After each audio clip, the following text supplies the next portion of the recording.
بسم اللہ الرحمن الرحیم۔ اللہ اکبر کبیرہ والحمد للہ کثیرہ وسبحان اللہ بکرۃ و اصیلا۔ آج کا جو میرا موضوع ہے اس ویڈیو کو بنانے کے لیے وہ بڑا ہی اہم ہے، اور ایسے افراد جو اس علم سے واقف نہیں ہیں، جسے علم العادات کہتے ہیں، تو وہ ایک شش و پنج میں مبتلا ہو جاتے ہیں کہ آیا حقیقت کیا ہے۔ اب اصل سوال کیا پیدا ہوتا ہے وہ آپ کے سامنے رکھتا ہوں، اس کی کچھ وضاحت بھی دوں گا، اور پھر اس میں مثالیں بھی دوں گا آپ کو، اس کی وہ وضاحت جو اس سے آپ کا ذہن کلیئر ہو سکے۔ آج کا جو میرا ٹاپک ہے وہ ہے 786۔ علم العادات کے اندر ایک اعداد ہیں 786، جسے بسم اللہ کے اعداد کہا جاتا ہے۔ اب 786 کی حقیقت کیا ہے؟ نمبر 1۔ نمبر 2، بہت سارے لوگ ایسے سوشل میڈیا پر بھی میں نے دیکھا ہے، اکثر فیس بک پہ بھی آپ دیکھتے ہیں کہ 786 کے اعداد کو غیر مسلم کے اندر جو ہندو ہیں، اس کے اندر جو ان کے دیوتا ہیں یا ان کے جو بھگوان ہیں، اس سے جوڑا جاتا ہے کہ جیسے یہ رام کا عدد ہے یا جو دیگر وہ اپنے بتاتے ہیں۔ تو فیس بک پر بھی ہمیں اس قسم کی پوسٹ نظر آتی ہیں جس میں 786 کے حوالے سے مختلف قسم کی آراء پیش کی جاتی ہیں۔ تو آج اسی موضوع کو اپنا سامنے رکھ کر میں یہ ویڈیو بنا رہا ہوں، اور ہو سکتا ہے ویڈیو تھوڑی سی طویل ہو، لیکن پوری کوشش کروں گا کہ جو لوگ علم العادات نمبرولوجی سے تھوڑا بہت بھی واقف ہیں وہ میری اس بات کو سمجھ سکیں گے۔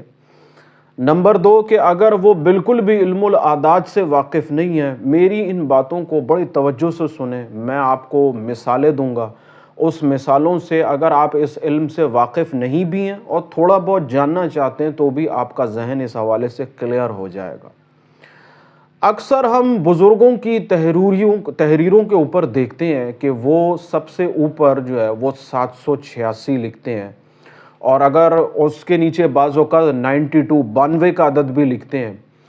اگر آپ ان سے اس کی وضاحت پوچھیں تو وہ یہ کہتے ہیں کہ یہ جو 786 ہے یہ بسم اللہ کے اعداد ہیں، اور جو 92 یعنی کہ 92 جو ہے یہ اسم محمد کے جو ہیں وہ اعداد ہیں۔ مختصر کرنے کے لیے ہم اس چیز کو ابتدا جو ہے وہ ان ناموں سے شروعات کرتے ہیں، وہ خط بھی ہوتا ہے، وہ تحریر بھی ہوتی ہے۔ بعض لوگ کیا کرتے ہیں کہ بیان حلفی جو ہے، انڈرٹیکنگز جو ہیں یا نکاح نامہ جو ہے وہ بھی اسی طریقے سے شروعات کرتے ہیں۔ تو سب سے پہلے بات کریں گے علم العادات کی، کہ علم العادات کے اندر کیا آیا واقعی حقیقت بھی ہے، یا بالفرض یہ ایک افسانوی بات ہے، اس کے اندر کوئی حقیقت موجود نہیں ہے، ہم سنتے بھی ہیں دیکھتے بھی ہیں لیکن ہمیں اس کی آیا حقیقت معلوم نہیں ہے کہ یہ ہوتا بھی ہے یا نہیں ہے۔ سب سے پہلے ہم اس بات کی طرف آپ کو لے کر آتے ہیں کہ دیکھیے، کوئی بھی علم ہے، چاہے وہ پوشیدہ علم ہے چاہے وہ ظاہر کا علم ہے، بہت سارے علوم ہمارے دنیاوی ہیں، بہت علوم علوم جو ہیں وہ پوشیدہ مخفی علوم ہیں۔ میں تمام علوموں کی بات کرتا ہوں، جتنے بھی علوم ہیں اگر آپ انسانی مشاہدے پہ اس کو دیکھتے ہیں تو ایک تحقیق کا دائرہ ہے۔ مثال کے طور پر سائنس کے اندر دیگر نظریات جو ہیں وہ وقت گزرنے کے ساتھ ساتھ منسوخ ہوتے رہے۔ مختلف سائنسدانوں نے اپنے زمانے کے اندر مختلف تحقیق کی اور اس سے ایک نتائج اخذ کی، ایک نظریہ پیش کیا۔ وہ کائنات کا نظریہ ہو سکتا ہے، وہ مادے کا نظریہ ہو سکتا ہے، وہ گیسز کا نظریہ ہو سکتا ہے، وہ کیمیکلز کا نظریہ ہو سکتا ہے، وہ زمین کی کشش ثقل جو ہے جیسے سورس آف گریوٹی کہتے ہیں، اس کا نظریہ ہو سکتا ہے، ستاروں کا نظریہ ہو سکتا ہے، پانی کا نظریہ ہو سکتا ہے، یہاں تک کہ زندگی کی ابتدا کیسے ہوئی اس کے نظریات بھی مختلف سائنسدانوں نے اپنے زمانے کے اندر تحقیقات کے ذریعے اسے واضح کیا اور ایک نظریہ پیش کیا کہ ان کی تمام تر تحقیق کا جو خلاصہ ہے وہ یہ ہے، وہ اس نتیجے پہ پہنچے ہیں کہ سائنس اب یہ کہتی ہے۔ پھر کچھ زمانے گزرتے گئے، اس سائنسدان کے بعد زمانہ گزرتا گیا، دیگر لوگ آئے، پھر انہوں نے اپنی تحقیق پیش کی، اور اس تحقیق کے نتیجے میں جو پچھلے نظریات تھے اس میں سے کئی منسوخ ہو گئے، کئی کو ختم کر دیا گیا کہ وہ نظریہ اب وہ نہیں ہے، بلکہ یہ تحقیق اب یہ کہہ رہی ہے کائنات کے ارد گرد کیا چیز موجود ہے، تحقیق یہ کہہ رہی ہے نظام شمسی میں جو ستارے سیارے گردش کر رہے ہیں اس میں تحقیق اب یہ کہہ رہی ہے، بلیک ہولز کے متعلق اب تحقیق یہ کہہ رہی ہے، زندگی کی ابتدا کیسے ہوئی تحقیق اب یہ کہہ رہی ہے، اور دیگر سیاروں پر زندگی موجود ہے، کیا دیگر مخلوقات کے آثار موجود ہیں، تو تحقیق اب اس نتیجے پر پہنچی ہے۔ تو وقت اور تاریخ کے حساب سے تحقیقات میں تبدیلی ہوتی چلی آئی ہے، آ رہی ہے اور آتی رہے گی۔ کوئی بھی بات ہے وہ حرف آخر کا درجہ نہیں رکھتی جہاں تک انسانی تحقیق کی بات ہے۔ اب آتے ہیں، یہ تو ایک سائنس کی بات ہو گئی، اسی طریقے سے آپ بائیولوجی میں چلے جائیں، میڈیکل سائنس میں چلے جائیں، فزکس کے اصولوں میں چلے جائیں، زمانہ قدیم سے جو تحقیق شروع ہوئی اس میں کئی چیزیں منسوخ ہو گئی ہیں، کئی چیزوں پر مزید تحقیق ہوئی اور کئی چیزیں ابھی جاننا جو ہیں وہ باقی ہیں۔ تو یہ وہ روحانی کہہ سکتے ہیں یا دنیاوی علوم کہہ سکتے ہیں جس پر تحقیق کا جو دائرہ ہے وہ بڑا وسیع ہے اور اس پر تحقیق کا عمل جاری ہے۔ روحانیت کے اندر بھی چیزیں موجود ہیں، ایسے روحانی افراد جو اپنے سلاسل کی پیروی کر رہے ہیں وہ بھی اس میں تحقیق کے دائرے میں چل رہے ہیں۔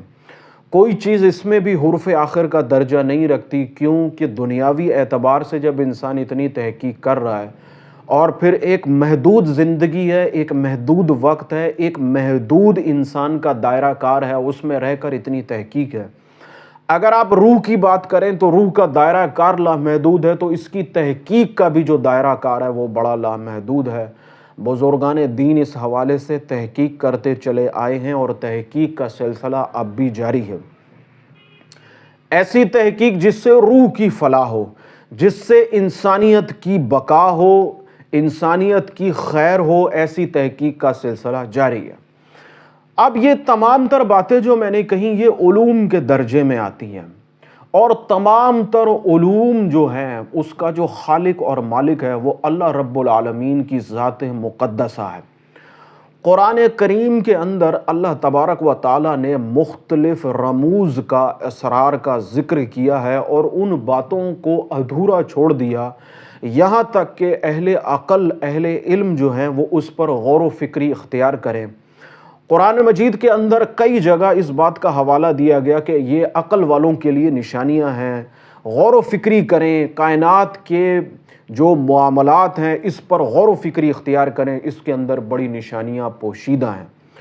تو اگر میں اس بات کو، اپنی ان تمام باتوں کو جو میں نے کہی، اس کو سمیٹ کر ایک نقطے پہ لے کے آتا ہوں تو ہم اس بات پر یہ نتیجہ ہم یہ اخذ کریں گے کہ جتنے بھی علوم ہیں، چاہے وہ سائنس کے علوم ہوں، چاہے وہ روحانیت کے علوم ہوں، ان تمام تر علوموں کا جو خالق و مالک ہے وہ اللہ رب العالمین کی ذات ہے۔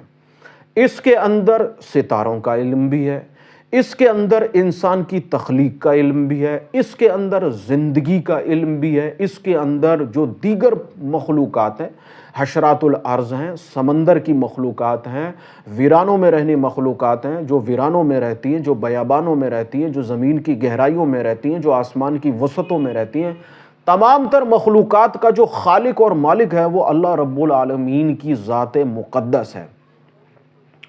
اب دیکھیے، اگر آپ آسمان کا مشاہدہ کرتے ہیں، جیسے کہ اللہ تبارک و تعالیٰ نے سورہ ملک کے اندر ایک بات کہی، میں اس کا مفہوم پیش کر رہا ہوں، کیا تم نے کبھی آسمان کو دیکھا ہے؟ مفہوم پیش کر رہا ہوں آیت کا، اور اس میں تمہیں کیا کبھی کوئی سوراخ نظر آیا ہے؟ کیا یہ جو تخلیقات میں نے بنائی ہیں اس میں تمہیں کوئی کمی، کوئی کوتاہی، کوئی کمی پیشی نظر آتی ہے؟ کیا یہ پہاڑوں کی بلندیاں، کیا یہ سمندروں کی گہرائیاں، کیا اس میں پوشیدہ مخلوقات، جب تم انہیں دیکھتے ہو کیا تمہیں اس میں کوئی ایسی خامی نظر آتی ہے جسے تم بیان کر سکو؟ کیا تم نے اپنی تخلیق پر غور کیا ہے؟ کیا تم نے کبھی یہ غور کیا ہے کہ ہم نے تمہیں کیسے بنایا، کس قطرے سے ابتدا کر کے اور کیسا انسان بنا ڈالا؟ کیا تم نے کبھی اپنی اس تخلیق پر غور کیا ہے؟ یہ جو تم علم کے دعوے دار بنتے ہو اور علم کی جو بڑی بڑی باتیں بیان کرتے ہو، کیا تم کبھی اپنی حقیقت سے واقف ہوئے ہو کہ تم ہو کیا تھے اور ہم نے تمہیں کیا سے کیا بنا ڈالا؟ اور یہ جو آسمان کی وسعتوں میں تم اڑنے کی کوشش کرتے ہو، زمین کی گہرائیوں میں جانے کی کوشش کرتے ہو، تم اپنی حقیقت تو پہچانو کہ تم کیا تھے اور ہم نے تمہیں کہاں رکھا اور کیسے تمہیں پیدا کیا۔ کیا تم ان چیزوں سے واقف ہو؟ آج تم بڑی مثالیں دے رہے ہو، آج تم کائنات کے بڑے راز و رموز کو بیان کر رہے ہو، آج تم بہت زمین پر اکڑ کر چل رہے ہو اور علم کی وسعتوں کی بات کرتے ہو، علم کی بڑائیوں کی بات کرتے ہو۔ کیا تم نے کبھی اپنی حقیقت کو جانا؟ اور بالفرض تم اس قدر کمزور ہو، عاجز ہو، اگر ہم تم سے تمہاری آنکھیں چھین لیں تو تم اس کا کوئی نعم البدل تمہارے پاس نہیں ہے۔ اگر ہم تم پر کوئی بیماری مسلط کر دیں تو تم اس سے بھاگ نہیں سکتے ہو۔ اگر ہم تمہیں کسی مصیبت میں ڈال دیں تو تمہیں کائنات کی کوئی طاقت تمہیں اس میں سے نکالنے پر قادر نہیں ہے۔ کیا تم اپنی عاجزی اور کمزوری کو مانتے ہو یا نہیں مانتے؟ تو در حقیقت انسان بڑا عاجز ہے، بڑا کمزور ہے، اور تمام تر تخلیقات کا اور تمام تر طاقتوں کا جو مالک ہے وہ اللہ رب العالمین کی ذات مقدس ہے۔ اب اگر کوئی انسان، چاہے وہ مسلم ہو، چاہے وہ غیر مسلم ہو، چاہے وہ اللہ کا ماننے والا ہو، چاہے وہ اس مولا کا ماننے والا نہ ہو، وہ جس علوم پر بھی رکھ کر تحقیق کرے گا، اللہ رب العالمین کی تخلیق میں بے مثال ہو جائے گا۔ یہاں تک کہ ایسے غیر مسلم ڈاکٹر جب انسانی خلیے پر تحقیق کرتے ہیں تو وہ اس بات پر حیران رہ جاتے ہیں کہ اس کا بنانے والا آخر کون ہے۔ ایسے لوگ جو سائنس کی روح سے تحقیق کرتے ہیں، جو علم نجوم پر تحقیق کرتے ہیں، ستاروں اور سیاروں پر تحقیق کرتے ہیں، جو اسپیس پر تحقیق کرتے ہیں، وہ اس بات سے عاجز ہیں کہ اس کا بنانے والا کون ہے۔ اتنی بے مثال تخلیق کس نے بنائی؟ ایسے سائنسدان جو پودوں پر ریسرچ کرتے ہیں وہ اس کی تحقیق میں بے مثال ہیں۔ ایسے سائنسدان، ایسے غور و فکر کرنے والے جو حشرات الارض پر غور و فکر اختیار کرتے ہیں، وہ ان باتوں میں بڑے ہی عاجز ہیں کہ ایسے حشرات الارض جو اتنے منظم طریقے سے چلتے ہیں، اپنی زندگی کو گزارتے ہیں، ان کے پاس ایک نظام حیات موجود ہے، جبکہ انہوں نے کسی سے سیکھا نہیں، تو ایسا کون ہے جس ذات نے اس چونٹی کو یہ سکھایا کہ تمہیں گھر کیسے بنانا ہے، تمہیں نظام قدرت کو کیسے فالو کرنا ہے؟ تو وہ کون ہے؟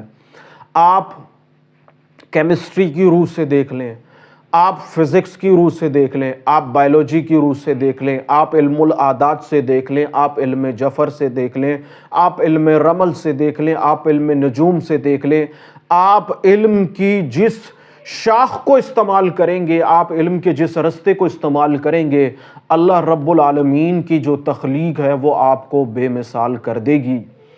اگر میں آسان الفاظوں میں اس بات کو بیان کروں کہ میرا مولا سے بڑا سائنسدان جو ہے وہ کوئی نہیں جس نے تخلیقات میں انسان کو بے مثال کر دیا۔ میرے مولا سے بڑا کوئی ڈاکٹر نہیں جس نے انسان کو کیا تھا اور کیا سے کیا بنا ڈالا۔ میرے مولا سے بڑا کوئی ایسا تخلیق کار نہیں ہے جس نے پہاڑوں کو ایسے زاویے پہ رکھا کہ زمین کی گردش کرنے میں اسے آسانی ہو، زمین اپنے آربٹ کے اندر کبھی ڈگمگائے نہ، وہ کبھی اپنے آربٹ سے ادھر ادھر نہ ہو جائے، بلکہ ایک ایسا نظام اس کو دیا جس پر وہ اب بھی ایسے ہی چل رہی ہے جیسے اسے حکم دیا گیا، چلایا گیا۔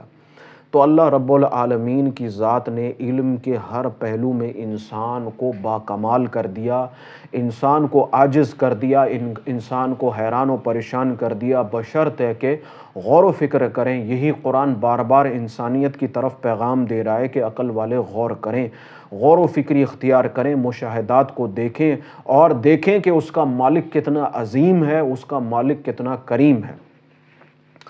اب آتے ہیں علم العادات کی طرف۔ قرآن کے اندر کئی چیزوں میں اعداد کو، کئی چیزوں کیا کہ پورے قرآن کے اندر اعداد کو بڑا ہی آپ یوں سمجھ لیں کہ ملحوظ خاطر رکھا گیا ہے۔ اگر آپ غور کریں کہ علم العادات کے اندر بڑی ہی ترتیب موجود ہے۔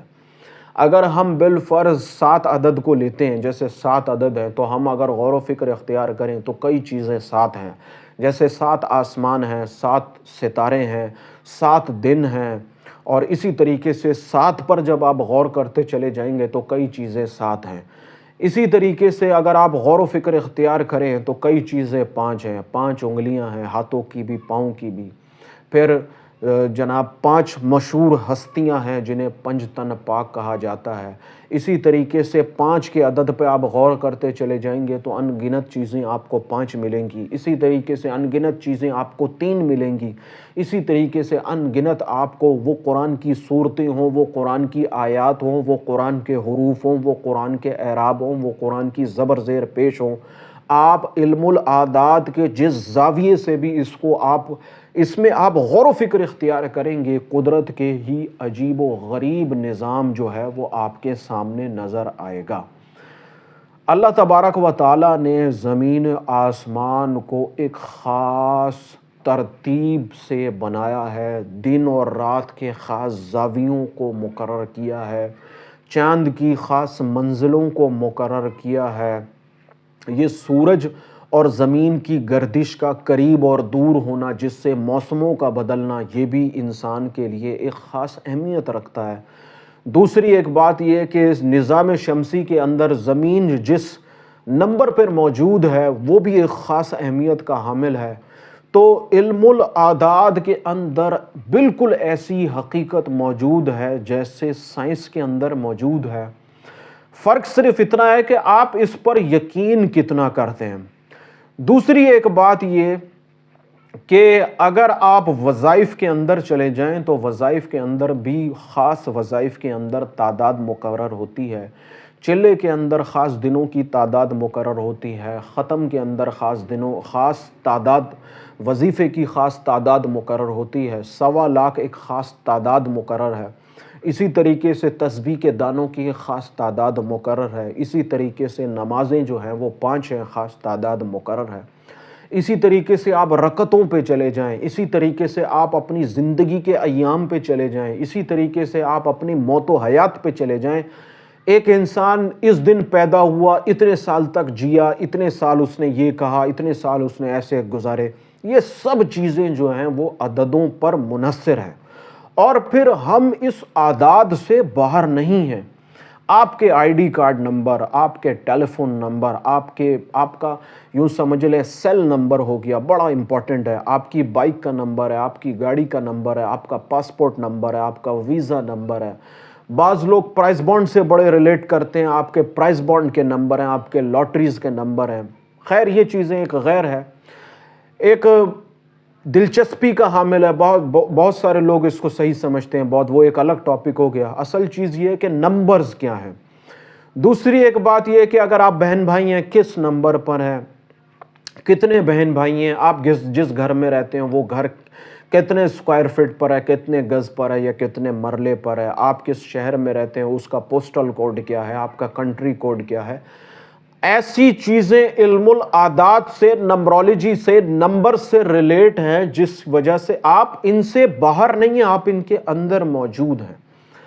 آپ کے رزلٹ کارڈ کے مارکس ہیں، آپ کی فیوچر کی پلاننگ ہے، آپ کی انویسٹمنٹ نمبرز میں ہے، آپ کا پروفٹ نمبرز میں ہے، آپ نمبرز میں جتنی وسعت میں جاتے جائیں گے، نمبرز کے اندر آپ کو پوری ایک کائنات ملے گی، ایک ایسی کائنات نمبرز کی ہے جس کا کوئی کنارہ نہیں۔ اسی طریقے سے علم الحروف ہے، اسی طریقے سے علم نجوم ہے۔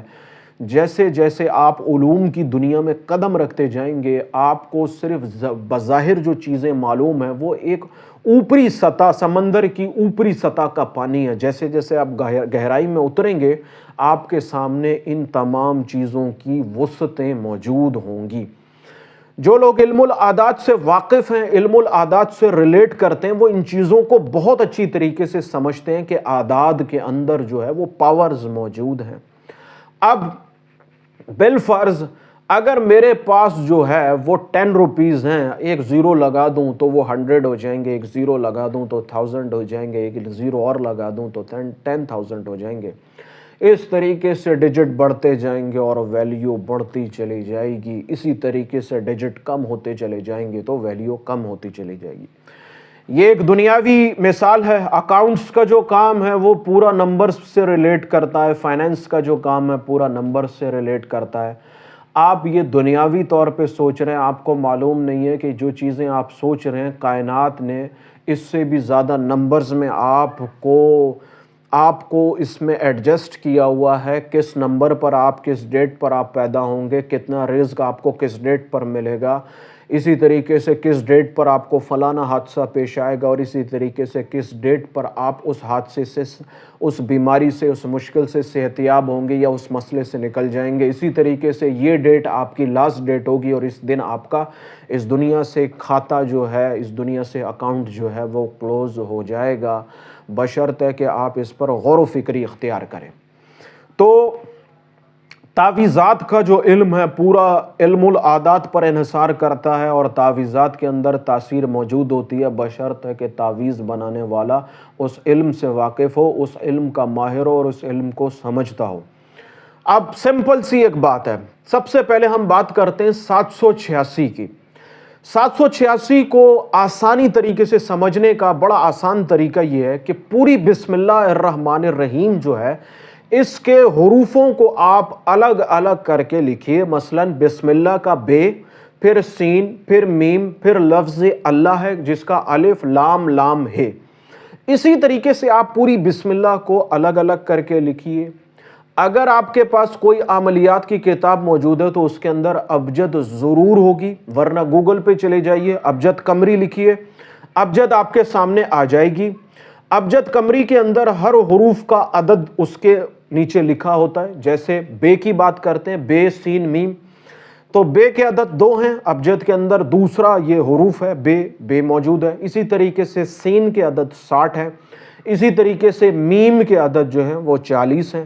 اسی طریقے سے پھر لفظ اللہ آ جاتا ہے، الف کا عدد 1 ہے، لام کے عدد 30 ہیں، پھر لام ہے، پھر 30 ہیں، پھر 2 چشمی ہے اس کے عدد 5 ہیں۔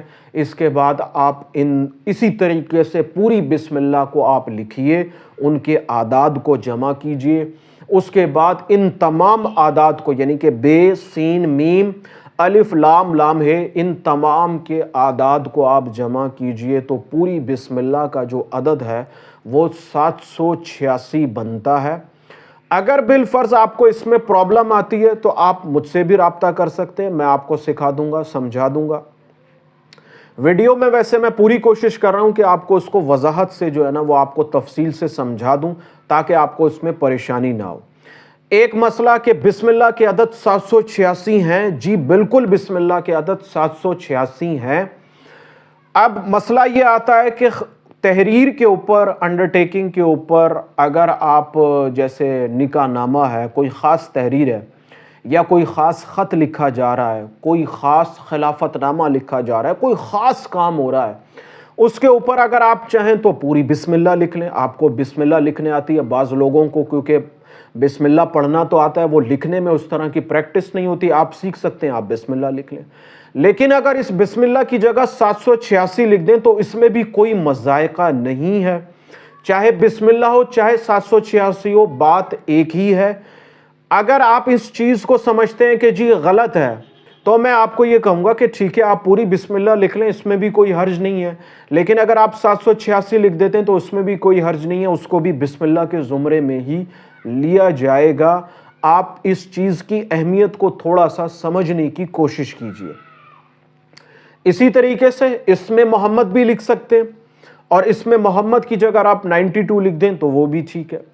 دوسرا ایک مسئلہ کیا آتا ہے، دیکھیے سب سے بڑا مسئلہ جو ہے وہ ادب کا مسئلہ ہے۔ اگر بالفرض مثال کے طور پر میں اپنی بھی بات کرتا ہوں، آپ کو ویسے مثال دے دیتا ہوں کہ بالفرض اگر آپ بسم اللہ الرحمن الرحیم لکھتے ہیں اور اگر وہ زمین پہ گر جاتی ہے یا خدا نخواستہ اللہ نہ کرے کسی کے پاؤں میں آتی ہے تو یہ گناہ والی بات ہے۔ لیکن اگر 786 لکھ دیتے ہیں اور خدا نخواستہ وہ 786 جو ہے، اگر ویسے میچ کہتا ہوں کہ ادب با نصیب، اگر آپ ادب کریں گے تو علم کے مزید دروازے کھل جائیں گے۔ کوشش کریں کہ وہ چاہے علم الاعداد ہو، علم حروف ہو، وہ کچھ بھی ہو، آپ اس کا ادب کرنا آپ پر لازم ہے۔ کوشش کیجئے 786 زمین پر نہ گرے۔